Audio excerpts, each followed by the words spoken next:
పెట్టుబడులే లక్ష్యం. సింగపూర్ నదిపై బోటులో ప్రయాణిస్తున్నటువంటి రేవంత్ రెడ్డి దావోస్కు చేరుకున్నటువంటి సీఎం బృందం ఫోర్త్ సిటీ స్కిల్వర్సిటీ డేటా సెంటర్లపై special focus, IT, pharma, bioscience పైన ప్రత్యేక దృష్టి. నేటి నుంచి వరల్డ్ ఎకనామిక్ ఫోరం సదస్సు, ప్రపంచ స్థాయి కంపెనీల అధినేతలతో భేటీ, ఒప్పందాలు చేసుకునేటువంటి అవకాశం. విజయవంతంగా ముగిసినటువంటి సింగపూర్ పర్యటన చివరి రోజు పారిశ్రామికవేత్తలతో వరుస మీటింగ్లు అంటూ చూస్తా ఉన్నాం. సో సింగపూర్ పర్యటన 3 రోజుల పర్యటన ముగియడం జరిగింది. సింగపూర్ నుంచి నేడు దావోస్కి వెళ్తా ఉన్నాడు. అక్కడ పెద్ద ఎత్తున అన్ని కంపెనీల అధినేతలతోటి భేటీ అయి తెలంగాణ రాష్ట్ర పారిశ్రామిక విధానం ఏ విధంగా ఉంటుంది, పెట్టుబడులు పెడితే ప్రభుత్వం నుంచి మీకు ఏ రాయితీలు వస్తాయనేటువంటి కోణంలో ఈరోజు రేవంత్ రెడ్డి తన టీం తోటి కలిసి ప్రజెంటేషన్ ఇచ్చి ఆ యొక్క పెట్టుబడులు ఆకర్షించే విధంగా ప్రయత్నం చేస్తున్నట్టుగా చాలా స్పష్టంగా అర్థమవుతా ఉంది.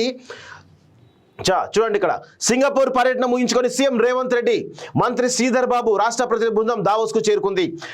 భారీ పెట్టుబడుల సాధన లక్ష్యంగా ఈ టూర్ కొనసాగనున్నది. అక్కడ 4 రోజుల పాటు జరిగే వరల్డ్ ఎకనామిక్ ఫోరం వార్షిక సదస్సులో సీఎం, మంత్రి, అధికారులు పాల్గొన్నారు. ప్రపంచ స్థాయి కంపెనీలు, సంస్థల ఎండీలు, అధినేతలతో భేటీ కానున్నారు.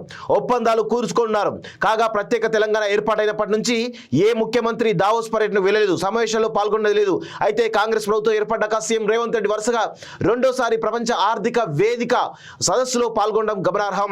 సింగపూర్ పర్యటన సక్సెస్ అయిందని చెప్పేసి చాలా చెప్తా ఉన్నారు. సో దానికి సంబంధించి 450 కోట్లతో ఐటీ పార్క్ హైదరాబాద్ లో ఏర్పాటుకు ముందుకొచ్చిన CapitaLand, CM Singapore tour లో కీలక ఒప్పందం అంటూ ఒకరిని చూస్తా ఉన్నాం. సో ఇది చాలా ఇంపార్టెంట్ అంశంగా మనం అయితే చెప్పొచ్చు. ఎందుకంటే ఇటు ఐటీ పార్క్ సంబంధించినటువంటి ఇంకా ఆల్రెడీ హైటెక్ సిటీ ఒకటే మనకు ప్రధానంగా కనబడతా ఉంది. సో పోచారం కూడా ఒకటి ఉంది, కానీ ఇంకొక సిటీ కావాల్సిన అవసరం ఉంది. దాని గురించి మరి సింగపూర్ కంపెనీతో టైప్ అయినట్టు తెలుస్తూ ఉంది. సో సింగపూర్ పర్యటనలో సీఎం రేవంత్ రెడ్డి బృందం మరో కీలక ఒప్పందం కూర్చుకుంది. హైదరాబాద్లో 450 కోట్లతో అత్యాధునిక ఐటీ పార్క్ ఏర్పాటు చేయడానికి ఈ క్యాపిటల్ ల్యాండ్ కంపెనీ ముందుకొచ్చింది. సింగపూర్ కేంద్రంగా విస్తరించినటువంటి ఈ కంపెనీ ప్రపంచ స్థాయి రియల్ ఎస్టేట్ సంస్థలో ఒకటి. హైదరాబాద్లో 10 లక్షల చదరపు అడుగుల విస్తీర్ణంలో భారీ ఐటీ పార్క్ అభివృద్ధి చేయనున్నట్లు ఆ సంస్థ వెల్లడించింది. క్యాపిటల్ ల్యాండ్ చేపట్టే కొత్త ఐటీ పార్క్ హైదరాబాద్ అభివృద్ధిలో మరో మైలురాయిగా నిలుస్తుందని సీఎం రేవంత్ రెడ్డి తన ఆశాభావాన్ని వ్యక్తం చేశారు. క్యాపిటల్ ల్యాండ్ నిర్ణయాన్ని స్వాగతించారు. బ్లూ చిప్ కంపెనీలు కోరుకునే ప్రీమియం సదుపాయాలు, గ్లోబల్ క్యాపబిలిటీ సెంటర్లకు పెరుగుతున్నటువంటి డిమాండ్ను అందుకునేలా అన్ని సౌకర్యాలను ఈ ఐటీ పార్కులో అందుబాటులో ఉంటాయని వివరించారు. సీఎం రేవంత్ రెడ్డి సారథ్యంలో హైదరాబాద్ అన్ని రంగాల్లోనూ గణనీయమైనటువంటి ప్రగతిని సాధించిందని, క్యాపిటల్ ల్యాండ్ 4 కార్యకలాపాలను తెలంగాణలో విస్తరించడం ఆనందంగా ఉందని India trust management CEO Gauri Shankar Nagabhushan తెలిపారు. ఇప్పటికే పలు ప్రాజెక్టుల ఏర్పాటు అంటూ ఒకటి చూస్తాం. క్యాపిటల్ ల్యాండ్ సంస్థ ఇప్పటికే హైదరాబాద్లో అంతర్జాతీయ tech park ITPH Avance Hyderabad cyber pearl పార్కులను చేపట్టింది. గతంలో ఈ సంస్థ ప్రకటించినటువంటి 25 మెగావాట్ల ఐటీ లో డేటా సెంటర్ ఈ ఏడాది మధ్యలో అందుబాటులోకి వచ్చే అవకాశం కూడా ఉంది. ITPH రెండో దశ ఈ ఏడాదిలో ప్రారంభమై 2020 నాటికి పూర్తి కానున్నది. ఈ కార్యక్రమంలో మంత్రి శ్రీధర్ బాబు మిగతా వాళ్ళందరూ కూడా పాల్గొన్నట్టుగా చాలా స్పష్టంగా తెలుస్తోంది. సో పెట్టుబడులే లక్ష్యంగా ఈరోజు దావోస్ పర్యటన కొనసాగేటువంటి అవకాశం అయితే కనబడతా ఉంది. ఇక్కడ నుంచి ఈ రోజు నుంచి దాదాపు 4 రోజుల పాటుగా ఈ పర్యటనలో దావోస్ పర్యటనలో ఈరోజు వివిధ కంపెనీల అధినేతలతోటి భేటీ అయి పారిశ్రామిక విధానంలో భాగంగా వాళ్ళను కన్విన్స్ చేయడం ద్వారా ఈరోజు పెట్టుబడులను ఆకర్షించే ఒక ప్రయత్నం చేయబోతుంది ఈ రాష్ట్ర ప్రభుత్వం రేవంత్ రెడ్డి నాయకత్వంలో. గతంలో కూడా అనేకమైన ఒప్పందాలు చేసుకొని జరిగింది. దానిలో కొన్ని ఒప్పందాలు ముందు కలుగుతా ఉన్నాయి, ఒక కన్స్ట్రక్షన్ దశలో ఉన్నాయి, మిగతా ఇంకా స్టార్ట్ కాలేదని చెప్పేసి కొన్ని విమర్శలు కూడా BRS పార్టీ చేస్తున్నటువంటి విషయం మనం చూస్తా ఉన్నాం.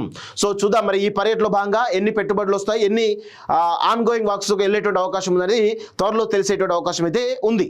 పెట్టుబడులే లక్ష్యం. సింగపూర్ నదిపై బోటులో ప్రయాణిస్తున్నటువంటి రేవంత్ రెడ్డి దావోస్కు చేరుకున్నటువంటి సీఎం బృందం ఫోర్త్ సిటీ స్కిల్వర్సిటీ డేటా సెంటర్లపై special focus, IT, pharma, bioscience పైన ప్రత్యేక దృష్టి. నేటి నుంచి వరల్డ్ ఎకనామిక్ ఫోరం సదస్సు, ప్రపంచ స్థాయి కంపెనీల అధినేతలతో భేటీ, ఒప్పందాలు చేసుకునేటువంటి అవకాశం. విజయవంతంగా ముగిసినటువంటి సింగపూర్ పర్యటన చివరి రోజు పారిశ్రామికవేత్తలతో వరుస మీటింగ్లు అంటూ చూస్తా ఉన్నాం. సో సింగపూర్ పర్యటన 3 రోజుల పర్యటన ముగియడం జరిగింది. సింగపూర్ నుంచి నేడు దావోస్కి వెళ్తా ఉన్నాడు. అక్కడ పెద్ద ఎత్తున అన్ని కంపెనీల అధినేతలతోటి భేటీ అయి తెలంగాణ రాష్ట్ర పారిశ్రామిక విధానం ఏ విధంగా ఉంటుంది, పెట్టుబడులు పెడితే ప్రభుత్వం నుంచి మీకు ఏ రాయితీలు వస్తాయనేటువంటి కోణంలో ఈరోజు రేవంత్ రెడ్డి తన టీం తోటి కలిసి ప్రజెంటేషన్ ఇచ్చి ఆ యొక్క పెట్టుబడులు ఆకర్షించే విధంగా ప్రయత్నం చేస్తున్నట్టుగా చాలా స్పష్టంగా అర్థమవుతా ఉంది. చూడండి ఇక్కడ సింగపూర్ పర్యటన ముగించుకొని సీఎం రేవంత్ రెడ్డి మంత్రి శ్రీధర్ బాబు రాష్ట్ర ప్రతినిధి బృందం దావోస్కు చేరుకుంది. భారీ పెట్టుబడుల సాధన లక్ష్యంగా ఈ టూర్ కొనసాగనున్నది. అక్కడ 4 రోజుల పాటు జరిగే వరల్డ్ ఎకనామిక్ ఫోరం వార్షిక సదస్సులో సీఎం మంత్రి అధికారులు పాల్గొన్నారు. ప్రపంచ స్థాయి కంపెనీలు సంస్థల ఎండీలు అధినేతలతో భేటీ కానున్నారు. ఒప్పందాలు కూర్చుకున్నారు.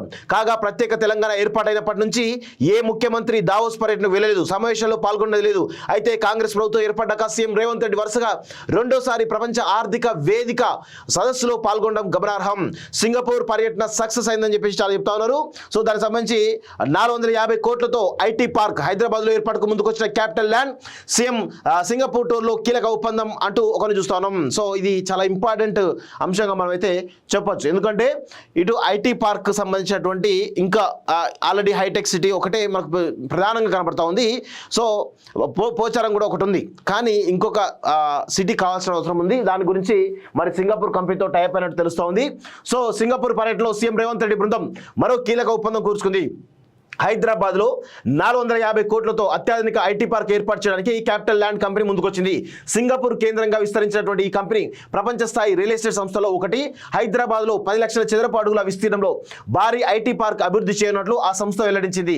క్యాపిటల్ ల్యాండ్ చేపట్టే కొత్త ఐటీ పార్క్ హైదరాబాద్ అభివృద్ధిలో మరో మైలురాయిగా నిలుస్తుందని సీఎం రేవంత్ రెడ్డి తన ఆశాభావాన్ని వ్యక్తం చేశారు. క్యాపిటల్ ల్యాండ్ నిర్ణయాన్ని స్వాగతించారు. బ్లూ చిప్ కంపెనీలు కోరుకునే ప్రీమియం సదుపాయాలు, గ్లోబల్ క్యాపబిలిటీ సెంటర్లకు పెరుగుతున్నటువంటి డిమాండ్ను అందుకునేలా అన్ని సౌకర్యాలను ఈ ఐటీ పార్కులో అందుబాటులో ఉంటాయని వివరించారు. సీఎం రేవంత్ రెడ్డి సారథ్యంలో హైదరాబాద్ అన్ని రంగాల్లోనూ గణనీయమైనటువంటి ప్రగతిని సాధించిందని, క్యాపిటల్ ల్యాండ్ 4 కార్యకలాపాలను తెలంగాణలో విస్తరించడం ఆనందంగా ఉందని India trust management CEO Gauri Shankar Nagabhushan తెలిపారు. ఇప్పటికే పలు ప్రాజెక్టుల ఏర్పాటు అంటూ ఒకటి చూస్తాం. క్యాపిటల్ ల్యాండ్ సంస్థ ఇప్పటికే హైదరాబాద్లో అంతర్జాతీయ tech park ITPH Avance Hyderabad cyber pearl పార్కులను చేపట్టింది. గతంలో ఈ సంస్థ ప్రకటించినటువంటి 25 మెగావాట్ల ఐటీ లో డేటా సెంటర్ ఈ ఏడాది మధ్యలో అందుబాటులోకి వచ్చే అవకాశం కూడా ఉంది. ITPH రెండో దశ ఈ ఏడాదిలో ప్రారంభమై 2020 నాటికి పూర్తి కానున్నది. ఈ కార్యక్రమంలో మంత్రి శ్రీధర్ బాబు మిగతా వాళ్ళందరూ కూడా పాల్గొన్నట్టుగా చాలా స్పష్టంగా తెలుస్తోంది. సో పెట్టుబడులే లక్ష్యంగా ఈరోజు దావోస్ పర్యటన కొనసాగేటువంటి అవకాశం అయితే కనబడతా ఉంది. ఇక్కడ నుంచి ఈ రోజు నుంచి దాదాపు 4 రోజుల పాటుగా ఈ పర్యటనలో దావోస్ పర్యటనలో ఈరోజు వివిధ కంపెనీల అధినేతలతోటి భేటీ అయి పారిశ్రామిక విధానంలో భాగంగా వాళ్ళను కన్విన్స్ చేయడం ద్వారా ఈరోజు పెట్టుబడులను ఆకర్షించే ఒక ప్రయత్నం చేయబోతుంది ఈ రాష్ట్ర ప్రభుత్వం రేవంత్ రెడ్డి నాయకత్వంలో. గతంలో కూడా అనేకమైన ఒప్పందాలు చేసుకొని జరిగింది. దానిలో కొన్ని ఒప్పందాలు ముందు కలుగుతా ఉన్నాయి, ఒక కన్స్ట్రక్షన్ దశలో ఉన్నాయి, మిగతా ఇంకా స్టార్ట్ కాలేదని చెప్పేసి కొన్ని విమర్శలు కూడా BRS పార్టీ చేస్తున్నటువంటి విషయం మనం చూస్తా ఉన్నాం. సో చూద్దాం మరి ఈ పర్యటనలో భాగంగా ఎన్ని పెట్టుబడులు వస్తాయి, ఎన్ని ఆన్ గోయింగ్ వర్క్స్ వెళ్ళేటువంటి అవకాశం ఉందని త్వరలో తెలిసేటువంటి అవకాశం అయితే ఉంది.